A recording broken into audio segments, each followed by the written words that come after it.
Welcome to our channel, Crime Loom, the place where true crime stories come alive. From daring jewel heists to mysterious legends, every video uncovers the secrets hidden in the shadows. Stay with us, because here, every crime tells a story. It began in a small, quiet town, with one strange crime scene that shocked everyone. A young woman's body was found near an old highway, carefully arranged, with strange symbols drawn in the dirt. At first, police were lost, chasing shadows, in the dark. But when the FBI stepped in, the case took a new turn. This was not just about solving murders, it was about understanding the mind behind them, and what they discovered would change the way the FBI hunted killers forever. It was a quiet evening in a small town in the Midwest. The sky was clear, and the streets looked empty. Families stayed inside their homes, eating dinner or watching television. Everything seemed calm, but the peace did not last long. Near the edge of town, along an old highway, a terrible discovery was made. A farmer named Henry Johnson was driving home after visiting a friend. He noticed something unusual near the ditch by the road. At first, he thought it was just trash, but as he looked closer, his heart began to pound. It was not trash. It was the body of a young woman. Henry stopped his truck and stepped out slowly. His hands shook as he walked toward the body. The woman was lying still, her hair spread across the dirt. Her clothes were neat, almost as if someone had carefully placed her there. He backed away in fear, jumped into his truck, and drove to the nearest gas station to call the police. The news spread quickly through town. Soon, flashing lights filled the quiet road. Officers arrived, setting up tape to keep people away. The sheriff, a heavy man named Carl Howard, walked around the scene with a grim look. He had seen many accidents in his years, but this was different. The woman had not just died. She had been placed here. Something felt planned. The victim was later identified as Laura Benson, a 22-year-old who lived in the nearby city. She had been visiting friends the night before but never returned home. Her parents, Margaret and Paul Benson, had been searching for her all day. When they got the call, their world shattered. Margaret cried so hard she could barely speak, and Paul stood in silence, his face pale and empty. Investigators studied the scene carefully. They noticed that Laura's hands were folded neatly, and a few personal items like her purse and jewelry were missing. The strangest detail was a small pattern drawn in the dirt near her body, almost like a symbol. No one knew what it meant. Sheriff Howard scratched his head and muttered that this did not look like the work of a random attacker. News reporters came quickly. Cameras flashed, and people in the town grew nervous. Parents told their daughters not to go out at night. Neighbors whispered that a dangerous stranger might be walking among them. The small town, once safe and quiet, was filled with fear. Detectives questioned Laura's friends. They said she had left a party around midnight, planning to drive home. She never made it. No one had seen her car or heard anything unusual. The detectives checked the highways and nearby roads but found nothing. It was as if she had vanished and then reappeared at that lonely stretch of road. The sheriff's office was not used to cases like this. Most of their work involved theft, drunk driving, or small fights. This murder felt different. It felt planned, careful, and chilling. Sheriff Howard called the state police for help, but even they struggled to make sense of the crime scene. Everyone agreed the case needed more resources. At the local diner, people talked about nothing else. Some believed it was the work of a drifter passing through town. Others thought it had to be someone local, someone who knew the area well. A waitress named Diane told her customers she was afraid to let her teenage daughter walk alone after school. "If they can take a girl like Laura," she said, "none of us are safe." Laura's funeral was held a week later. The church was full of people, many of them strangers who just wanted to show respect. Margaret sat in the front row, holding her husband's hand, tears running down her face. Paul kept his eyes forward, trying to stay strong. The whole town felt the weight of her death. Still, the investigation made little progress. Days turned into weeks, and there were no arrests, no suspects, and no clear answers. The sheriff felt pressure from the community, and the state police admitted they were running out of leads. Finally, they contacted the Federal Bureau of Investigation. It was not common for the FBI to get involved in small-town crimes. But this case seemed different. When the call went through, the FBI agreed to send agents to review the case. Among them was a middle-aged man named Frank Dalton. He was known for his serious face and calm voice. He had worked on several tough cases before. Alongside him was a young female agent, Claire Morgan, new to the field but determined to prove herself. Frank and Claire arrived in town on a rainy afternoon. They met with Sheriff Howard at the station, where files and photographs covered the desks. The sheriff explained what they knew, which was not much. He showed them pictures of the crime scene and told them about the strange symbol drawn in the dirt. Frank looked at the photos quietly, his brow furrowed. Claire leaned in, studying every detail. "This wasn't random," Claire said softly. "Someone wanted us to see this. Someone wanted us to know he was in control." Frank gave her a quick glance but said nothing. Sheriff Howard frowned, unsure of what she meant. The idea that the killer was leaving a message made everyone uneasy. Later, that evening, Frank and Claire visited the site where Laura had been found. The wind blew across the empty road, and the sound of crickets filled the night. Claire crouched down, touching the dirt where the symbol had been drawn. She whispered that killers often revealed parts of their mind through actions like this. Frank raised his eyebrows, surprised at her certainty. The case had now taken on a new path. It was no longer just about finding a suspect. It was about understanding the mind behind the crime. For the first time, the idea of profiling, studying behavior to predict a criminal's personality, was spoken aloud in that small town. Most did not believe in it yet. But for Claire Morgan, it was the key to everything. The quiet town did not know it yet, but this case would soon change how the FBI looked at criminals forever.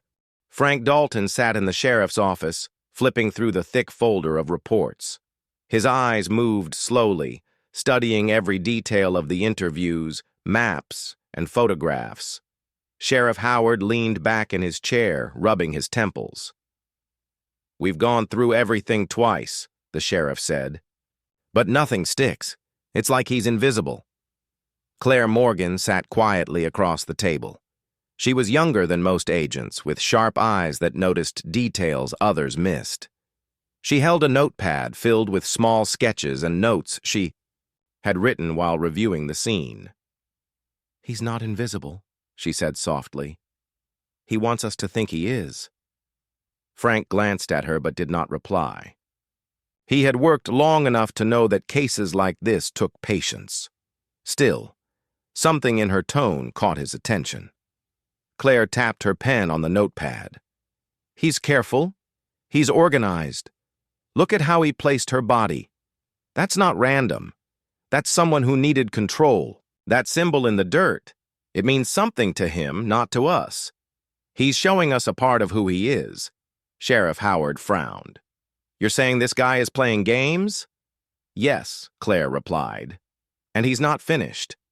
The room grew quiet. They all understood what she meant. If the killer had done this once, he might do it again. The next day, Frank and Claire visited Laura Benson's parents. Margaret Benson opened the door with tired eyes. She looked smaller than before, her grief weighing on her shoulders. Paul stood behind her, stiff and pale. They invited the agents inside. The living room was filled with photographs of Laura, smiling at the beach, posing with her friends, holding a family dog. Claire sat gently on the couch and asked them to tell her about Laura. Margaret spoke with a trembling voice. She said Laura had been kind, loved books, and dreamed of becoming a teacher. She had no enemies, no reason anyone would hurt her. Claire listened carefully, writing small notes. Paul stared at the floor, speaking only once to say he wished he had driven to pick Laura up that night. After the interview, Claire stepped outside, her face pale. She looked at Frank. "This man chose her," she whispered. "She didn't do anything wrong. He picked her because she fit something in his mind." Frank crossed his arms. "That's a dangerous guess." "It's not a guess," Claire answered firmly. "It's a pattern. We just don't see the rest yet." Later, they drove through the small town. The streets were calm, but the people were uneasy. At the grocery store, mothers clutched their children closer. At the diner, men whispered about locking their doors at night. The murder had shaken everyone. Claire could feel the fear pressing against the town like a heavy fog. They stopped at the spot on the highway again. Frank walked the area slowly, measuring the distance from the road to the ditch. Claire crouched again near the dirt. She studied the ground as if listening to it. "He picked this place for a reason," she said. "It's quiet, it's isolated, but close enough that someone would find her quickly. He wanted an audience." Frank raised an eyebrow. "An audience?" "Yes," Claire said, looking up. "He wants people to see his work. He wants to spread fear. This isn't just about killing. It's about control." That night, the sheriff's office received a troubling call. A young woman named Amy Carter had not come home from her night shift at a local diner. Her car was found abandoned near a wooded area, the driver's door left open. Panic spread quickly. Families locked their doors tighter. Reporters crowded the streets again. The search for Amy began immediately. Officers with flashlights moved through the woods, calling her name. Dogs sniffed through the trees. Frank and Claire joined the search, their boots sinking into the soft earth. Hours passed, and then a deputy shouted. They had found her. Amy's body was discovered in a clearing, arranged almost exactly the same way as Laura's. Her hands were folded. Her clothes were neat, and tied to a low branch above her head was a piece of cloth, fluttering gently in the night breeze. It was a chilling sign. Claire stared at the scene, her chest tight. "He's evolving," she whispered. "He's adding something new. The cloth. It's a marker. He's claiming this space as his own." Frank bent down, examining the ground. His jaw tightened. "This isn't going to stop, is it?" "No," Claire said, her voice low. "Not until we stop." Him.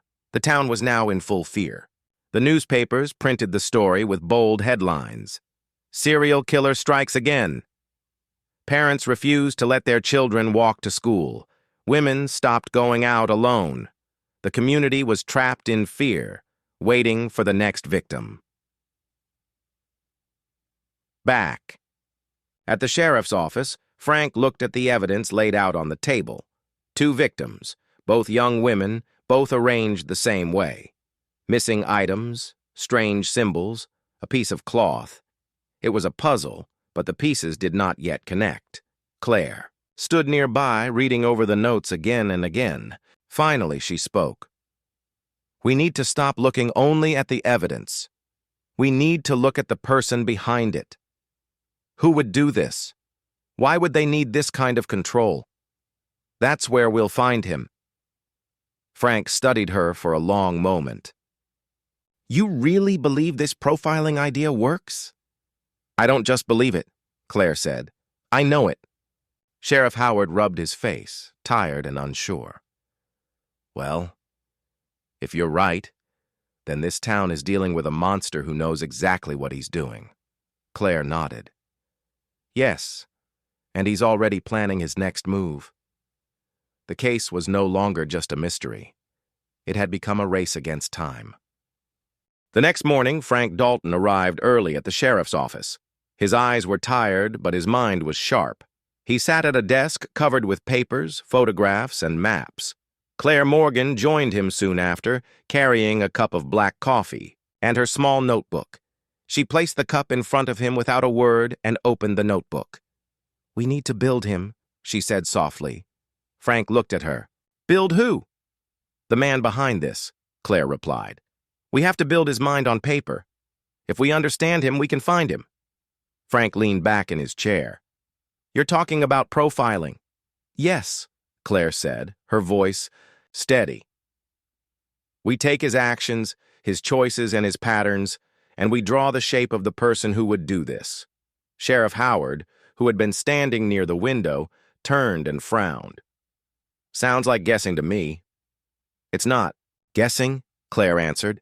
It's reading behavior. Look at how he arranges the bodies. Look at the missing items. Look at the symbol. Those are not random. They tell us who he is. Frank motioned for her to continue. Claire flipped through her notes. He's organized. He takes time to control the scene. That means he's not impulsive. He plans. He probably lives nearby because he knows the area. He has to blend in. That means he has a normal job, maybe something hands-on like construction or repair. He's in his 30s, single, and struggles with relationships. The cloth tied to the tree tells me he wants recognition. He wants to leave his mark. The sheriff shook his head. That's a lot of talk without proof. Claire met his eyes. Proof comes after we understand him. If we don't understand him, we'll never catch him. Frank stayed quiet for a moment, then nodded slowly. All right. Let's see where this goes. They started reviewing every unsolved case from nearby counties. Reports of missing women were pulled from dusty files. Claire compared the details to Laura Benson and Amy Carter. Some were different, but a few showed striking similarities. Young women, bodies placed with care, small personal items missing. Look here, Claire said, pointing at one file. This case from 2 years ago in the next state. The body was arranged too, and the jewelry was missing.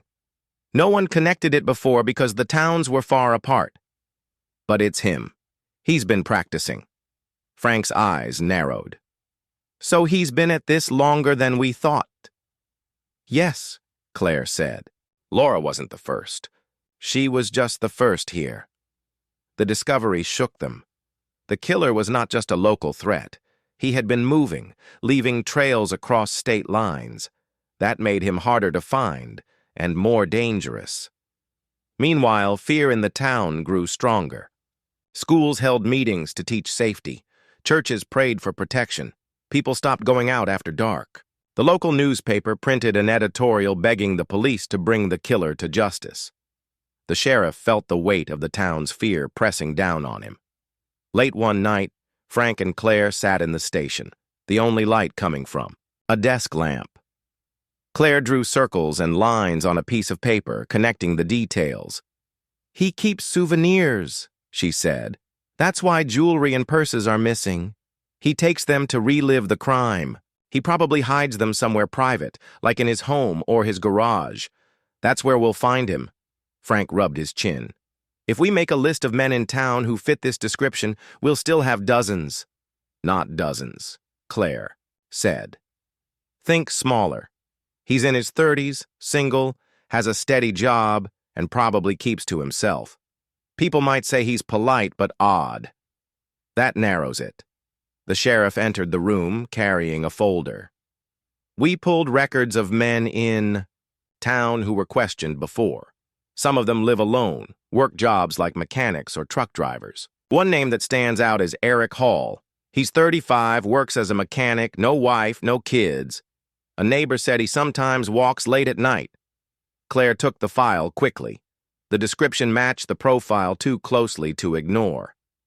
We need to check him, she said. Frank was cautious. We'll keep him in mind, but we can't rush. If he's our man, we'll need solid evidence. The next day, they drove past Eric Hall's small house. It was on the edge of town, with an old car sitting in the driveway. The curtains were drawn tight, even though the sun was shining. Claire stared at the house, her stomach tense. It feels wrong, she whispered. They did not approach yet. They needed more. Instead, they set up quiet surveillance. Deputies watched Eric's movements, noting when he left and when he came home. They saw him driving late at night along empty roads, sometimes stopping for no reason. He seemed careful, never rushing, never panicking. At the same time, Frank and Claire continued their work. They spoke with families of other missing women in nearby towns. Each story added another piece to the puzzle. The women had been chosen not at random, but because they matched something in the killer's mind. Claire grew more certain with every detail. One evening, Claire sat with Frank outside the station, the cool air around them. "Do you see it now?" she asked quietly. Frank looked at her. "See what?" "That profiling works," she said. "We didn't find Eric Hall by luck. We found him because his behavior matches his crimes. His choices revealed him." Frank sighed. "Maybe. But until we have proof, he's just a name on a list." Claire nodded. "Then let's get the proof." The case was building, piece by piece. They were closer than ever, but the danger had not ended, because as they watched Eric Hall, somewhere in his mind, he was already planning again. The sun set over the quiet town, painting the sky in shades of red and purple. Families closed their doors early, locking them tight. Fear hung in the air like a heavy shadow. Inside the sheriff's office, Frank Dalton and Claire Morgan prepared for another long night. The case was moving forward, but not fast enough. They both knew the killer would strike again if they did not stop him soon. That night, the phone rang at the station. A deputy answered and froze. His voice dropped as he called for Sheriff Howard. A young woman named Megan Price had not returned home after visiting her sister across town. Her car was found parked near a wooded trail, keys still inside, door slightly open. Frank grabbed his coat, and Claire followed him out the door. The sheriff ordered every available officer to the search. Soon, flashlights cut through the darkness, and voices called Megan's name. Dogs barked as they sniffed the ground. Everyone moved quickly, hearts pounding, knowing what they might find. Hours passed before a deputy's voice broke the silence. "Over here!" Frank and Claire rushed through the trees. In a small clearing, they saw what they feared most. Megan's body lay on the ground, arranged with the same disturbing care as the others. Her hands folded, her hair brushed neatly aside. Near her head, tied to a branch, was another piece of cloth, fluttering like a warning flag. Claire's stomach twisted. She forced herself to stay calm, crouching near the body. She studied the scene with steady eyes. "It's him again," she said quietly. "He's perfecting his ritual." Frank clenched his jaw. "He's getting bolder. He knows we're looking for him, and he doesn't care." Reporters soon arrived, their cameras flashing. The headline the next day read, "Serial Killer Terrorizes Town, Third Victim Found." People panicked even more. The mayor demanded answers, and the sheriff's office was overwhelmed with calls from frightened residents. Some families packed their bags and left town, unwilling to stay another night.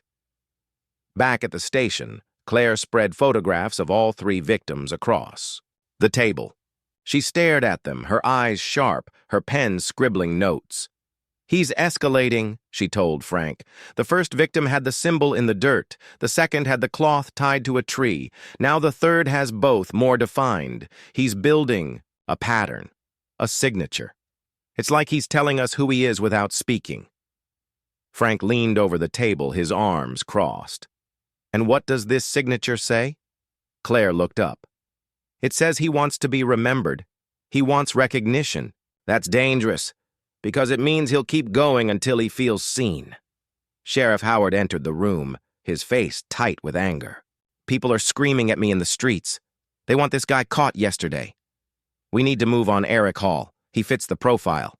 We have enough to at least bring him in for questioning." Frank shook his head. "Not yet. If we move too soon and he's innocent, we'll lose our only lead." Claire tapped the table. "But if we wait too long, another woman could die."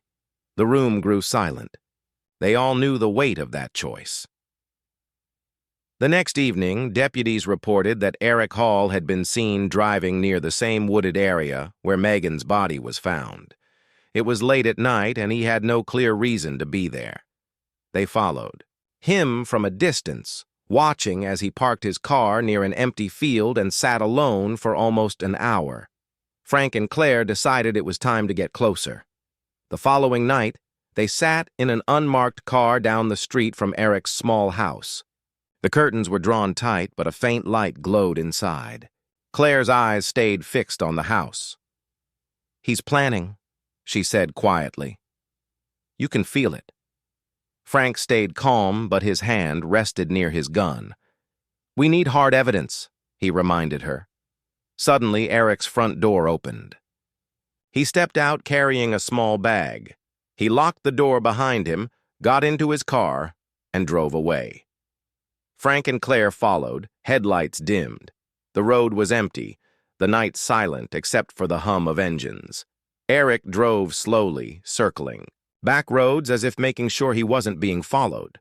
Finally, he pulled onto the old highway, the same road where Laura Benson had been found. He parked near a ditch, turned off his headlights, and sat still. Claire's breath caught in her throat. "He's hunting," she whispered. Frank nodded. "Let's see what he does." Minutes passed. Eric lit a cigarette, the small flame glowing in the dark. He looked calm, almost peaceful. Then he reached into his bag and pulled something out. Frank lifted binoculars and froze. Inside the bag were rope, gloves, and a small notebook. "That's enough," Frank muttered. He grabbed the radio. "Move in!" Deputies closed in quickly, surrounding Eric's car. Red and blue lights flashed, cutting through the night. Eric's looked up, startled, as Frank and Claire stepped out of their vehicle. "Eric Hall," Frank called, his voice firm. "Step out of the car with your hands where we can see them." Eric hesitated, then slowly opened the door. His face was calm, almost blank. He raised his hands, the cigarette still burning between his fingers. Claire's eyes locked on him, studying his expression. She saw no fear, only cold emptiness. Deputies searched the car and found the bag. Inside, along with the rope and gloves, was the notebook. Claire opened it carefully. Her heart raced as she flipped through the pages. Drawings filled the notebook, sketches of women, symbols, and notes about locations. Each page was darker than the last. She looked up at Frank. "It's him." Eric was taken into custody that night. The town breathed a small sigh of relief, though fear still lingered. People wanted to believe it was over, but some were not sure. The press swarmed, the station demanding details. Sheriff Howard stood before cameras, declaring that a suspect was in custody. Inside, Claire and Frank sat with the notebook between them. Claire touched one of the pages, her fingers trembling slightly. "He matches the profile exactly," she said. "Every detail we built, it's him." Frank nodded slowly. "You were right. This profiling, it works." But Claire did not smile. She knew the trial was still ahead and the evidence needed to hold.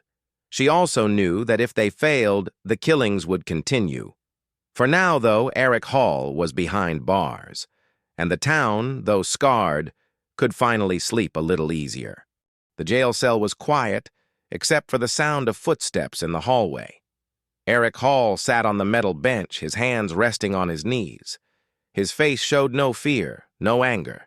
He looked almost bored, as if being locked away meant nothing. Deputies walked past, whispering about how calm he seemed. Some said it made him even more frightening.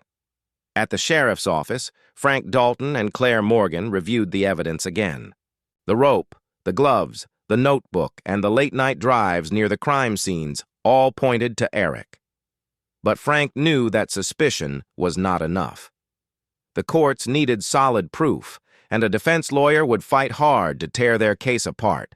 "Sheriff." Howard stormed into the room, frustration in his voice.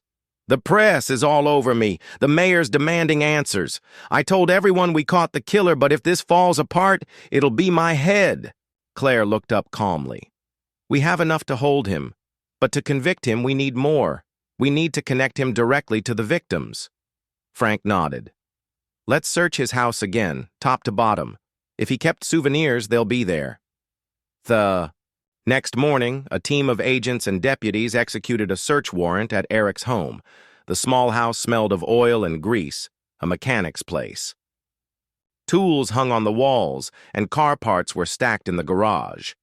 At first, it looked ordinary, but in the back room, hidden behind a loose panel in the wall, they found a wooden box. Inside the box were items that made everyone's blood run cold. A necklace belonging to Laura Benson.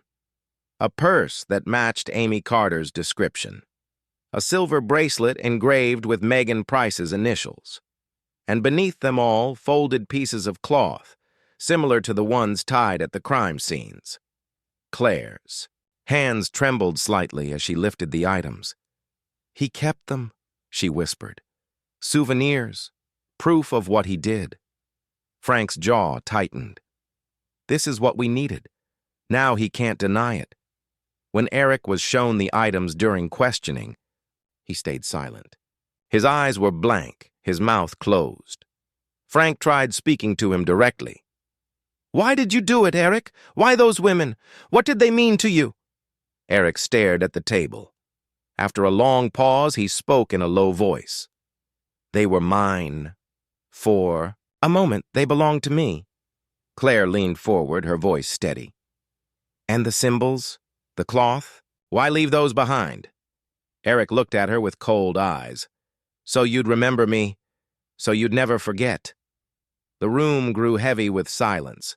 For Frank, it was confirmation of what Claire had said all along. This was not random violence. It was ritual, control, and a need for recognition. The trial began months later. The courtroom was packed every day with reporters, families, and townspeople. Margaret and Paul Benson sat in the front row, their faces etched with grief but also determination. They wanted justice for their daughter.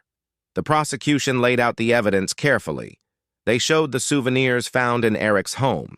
They displayed the notebook with disturbing sketches. They played recordings of his late-night drives.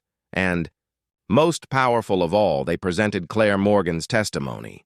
Claire took the stand, explaining calmly how behavior could reveal a criminal's mind. She spoke about the organized crime scenes, the repeated rituals, and the need for control. The defense tried to dismiss her words as guesswork, but Claire remained steady. She explained how every action Eric took matched his psychological profile. The jury listened closely. Frank sat in the back of the courtroom, watching. He had doubted profiling at first, but now he saw how it gave shape to the invisible. It turned chaos into a pattern. It turned fear into understanding. Eric's lawyer argued that the evidence was circumstantial. He claimed the souvenirs could have been planted, that the notebook was just disturbing drawings, nothing more. But the jury saw through it. The combination of physical evidence and Eric's own words left little doubt. After weeks of testimony, the jury returned with a verdict. Guilty on all counts. The courtroom erupted with emotion. Margaret Benson cried into her husband's shoulder. Sheriff Howard let out a long breath of relief.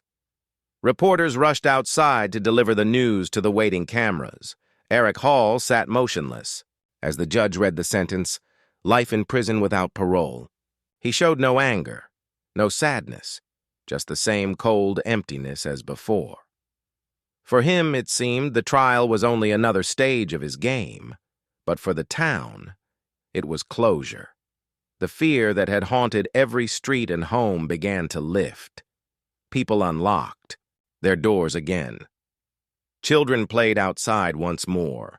The dark shadow that had hung over them started to fade. Back at the sheriff's office, Frank and Claire sat together in the quiet. Sheriff Howard entered, his usual gruffness softened. "You two did it," he said. "Without you, we'd still be chasing shadows. Frank looked at Claire, a faint smile on his face. She did it. She saw him before the rest of us could. Claire shook her head. It wasn't me. It was the method. Profiling works. This case proved it. Word spread quickly within the Bureau. Agents from other divisions called to learn more about how profiling had cracked the case. Soon, meetings were held, and plans were made to build a special unit focused on criminal behavior. Claire's insights had opened a new door in law enforcement for the families of the victims. Nothing could bring their loved ones back. But knowing that Eric Hall would never harm anyone else gave them a measure of peace. Margaret Benson wrote a letter to Claire, thanking her for seeing what others could not. Claire read the letter quietly, her eyes wet with tears. The case of Eric Hall became a landmark in FBI history. It was remembered as the case that changed everything, the one that proved the mind of a killer could be mapped and understood. For Frank Dalton, it was a lesson in humility. For Claire Morgan, it was the beginning of a long career that would shape the future of criminal profiling. And for the small town where it all began, it was the slow return of normal life, though the memory of fear would never fully fade. Winter came to the small town, and snow covered the streets where fear once walked. People went back to their routines, but the memory of the murders stayed close. Families still whispered about the dark nights, and mothers held their children a little tighter. Even though Eric Hall sat behind bars, the pain of what he had done lingered. In Washington, news of the case spread quickly through the FBI. Agents in other states read reports about how Claire Morgan's profile had matched Eric so closely. Many were surprised. Some were doubtful, but others saw promise. The idea that a criminal's mind could be studied and predicted was no longer just theory. It had worked.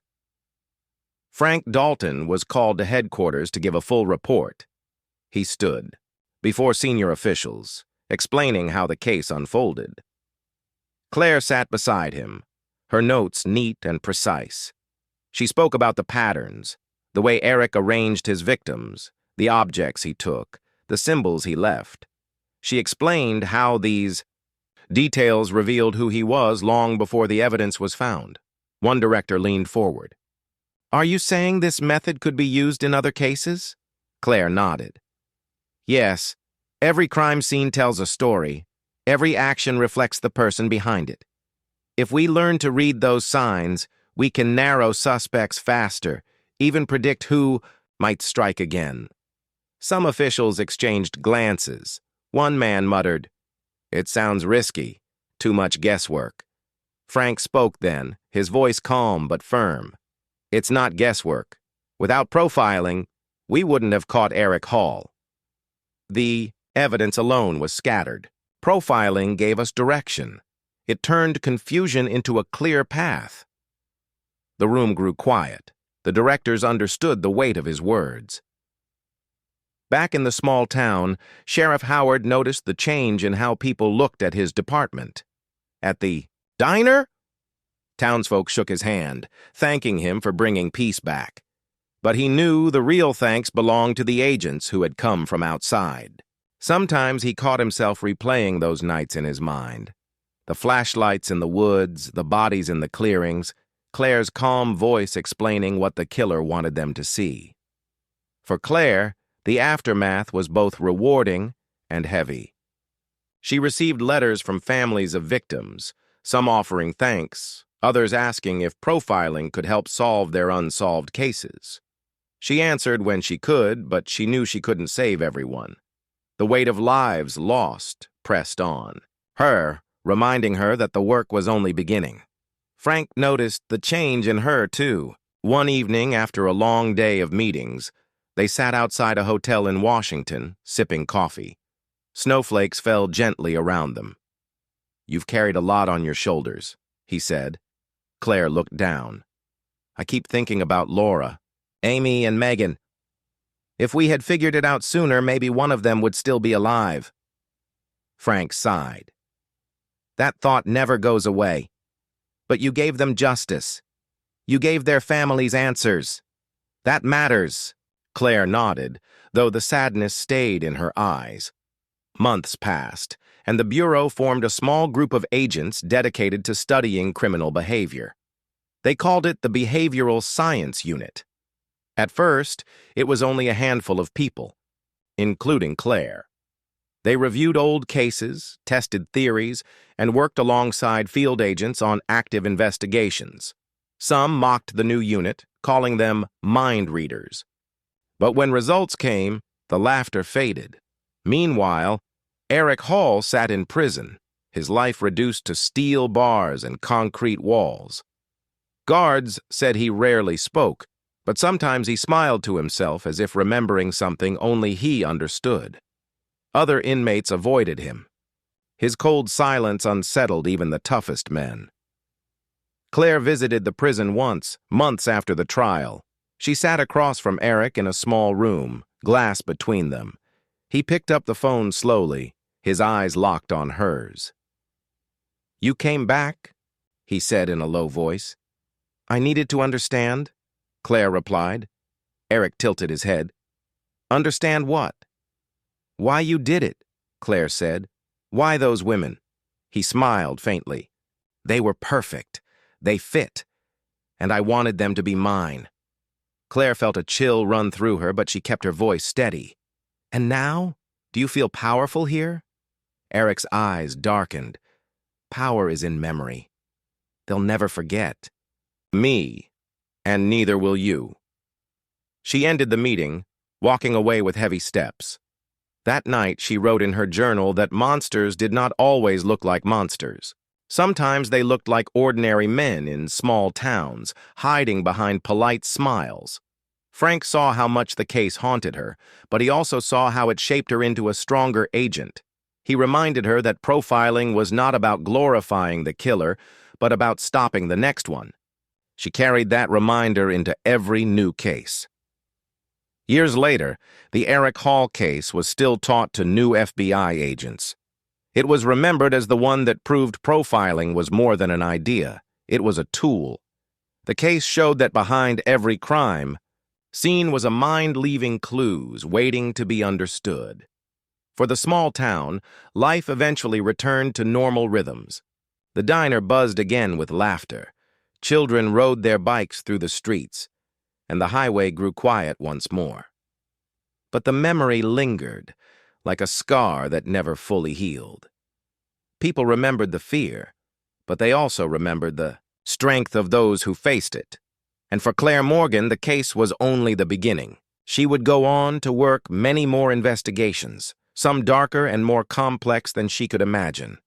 But she always remembered Laura, Amy, and Megan. They were the reason she believed in profiling, the reason she fought to understand the darkest corners of the human mind. Frank Dalton retired a few years later, his career marked by that one defining case. In his final days with the Bureau, he told young agents that sometimes the key to solving crimes was not just in fingerprints or witnesses, but in listening to the silence a killer left behind. The case of Eric Hall had changed the town, changed the Bureau, and changed the agents who worked it.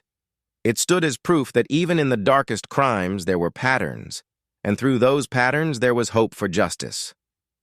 Years passed, but the memory of the case remained sharp inside the halls of the FBI. New recruits were taught about it in classrooms. Instructors stood at the front, pointing to photographs of the crime scenes and explaining how behavior had revealed the truth. They told the story of Laura Benson, Amy Carter, and Megan Price. They explained how Eric Hall's actions left a trail of patterns, and how Claire Morgan had been the first to see them clearly. Inside the Bureau, the Behavioral Science Unit grew, larger. What had started with a few agents sitting in a small office became a full program with researchers, psychologists, and investigators. They interviewed criminals across the country, gathering knowledge about motives, rituals, and personalities.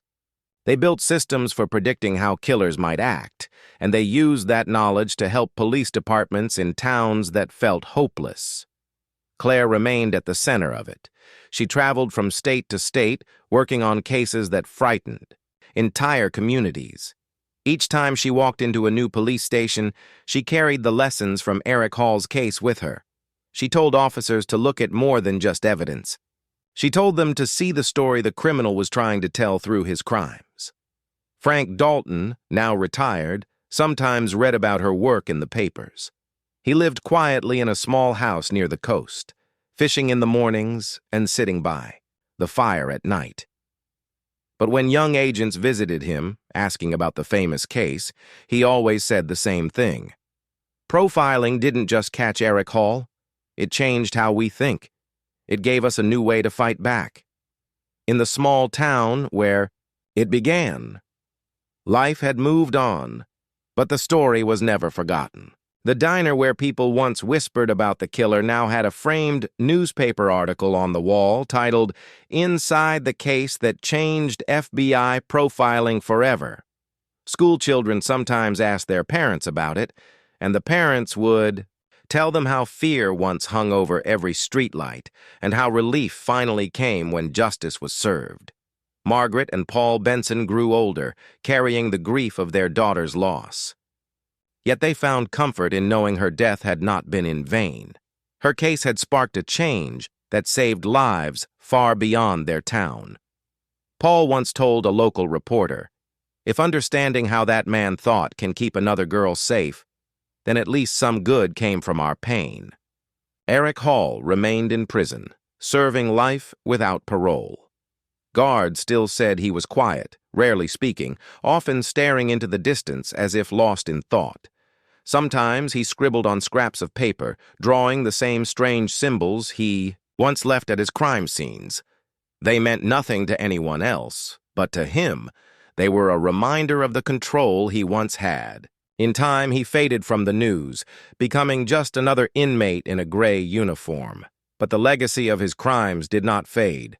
For every new case where profiling was used, investigators remembered the lessons of Eric Hall. They remembered how his need for control and recognition became the key to catching him. They remembered how Claire Morgan had insisted on looking deeper when others dismissed the idea. One evening, years later, Claire visited the town again. She stood by the old highway where Laura Benson had been found.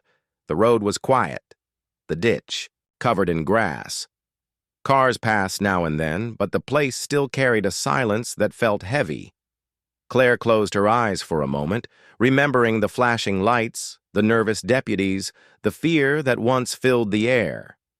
She placed a small flower near the spot and whispered, "We didn't forget." Then she turned and walked back to her car, carrying the weight of the past with her. As she drove away, she thought about how much had changed. When she first arrived in that town, profiling was seen as little more than an experiment, an uncertain idea. Now, it was part of the FBI's identity. Entire units were dedicated to it, and hundreds of cases had been solved because investigators dared to look at behavior as more than chance. The newspapers would later write about Claire's long career. They called her one of the pioneers of profiling, a woman who turned skepticism into science. But she always said the same thing. "It wasn't about me. It was about the victims. They're the reason we do this." For the Bureau, the case became a cornerstone. For the town, it became a memory of fear turned into resilience.